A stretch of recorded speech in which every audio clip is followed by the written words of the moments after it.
உள்ளாட்சி தேர்தல் அடுத்த மாதம் 17 மற்றும் 19ஆம் தேதிகள்ல நடைபெற உள்ளது.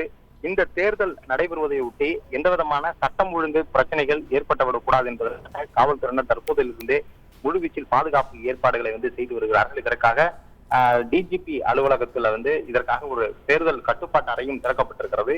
இது தீவிரமாக தமிழகம் முழுவதும் இருக்கக்கூடிய அனைத்து மாவட்டங்களிலும் இருந்து அங்கு சட்டம் ஒழுங்கு பிரச்சனை ஏற்பட வரக்கூடிய வகையில இருக்கக்கூடிய செயல்படக்கூடிய ரவுடிகளுடைய பட்டியலை தயாரிக்கும் பணியிலும், அதே போன்ற சட்டம் ஒழுங்கு பிரச்சனை ஏற்படாமல் இருப்பதற்கு எவ்வாறு அதை நடத்த முடியும் என்பது குறித்த ஒரு ஆலோசனையும் ஈடுபட்டு அதற்கான நடவடிக்கைகளும் எடுத்து வருகிறார்கள். அதோடு மட்டுமல்லாமல் தற்போதிலிருந்தே பதற்றமான வாக்குச்சாவடிகள் எந்தெந்த பகுதியில் இருக்கும் என்பது குறித்தும் அதற்கான ஒரு ஆய்வையும் செய்து வருகிறார்கள். இப்படி தமிழக போலீசார் அதற்கான பணிகளில் ஈடுபட்டிருக்கக்கூடிய நிலையில தமிழக டிஜிபி டி.கே. ராஜேந்திரன் அனைத்து மாவட்ட காவல் கண்காணிப்பாளர்கள், அதே போல மாநகர ஆணையர்களுக்கு, அதே போல ஐஜிக்கள் மற்றும் டிஐஜிக்களுக்கும் ஒரு உத்தரவு நகலை அனுப்பியிருக்கிறார்.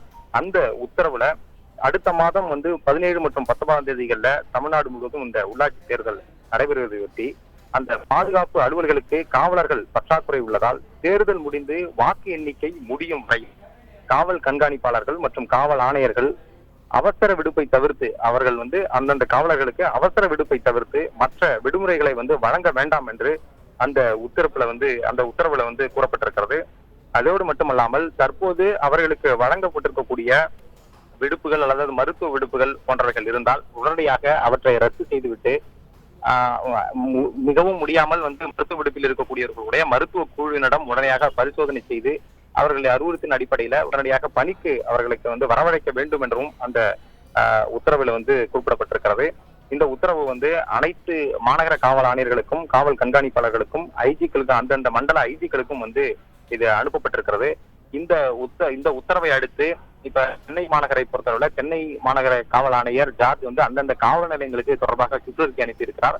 அந்தந்த காவல் நிலையங்களில் இருக்கக்கூடியவர்கள் உடனடியாக பணிக்கு திரும்ப வேண்டும் என்றும் சுற்றறிக்கை அனுப்பியிருக்கிறார். இதே போன்ற ஒவ்வொரு மாவட்ட காவல் கண்காணிப்பாளர்களும் ஐஜிக்களும் இதற்கான சுற்றறிக்கையை அந்தந்த மண்டல காவல் நிலையங்களுக்கும் அனுப்பி தகவல் வெளியாக இருக்கிறது.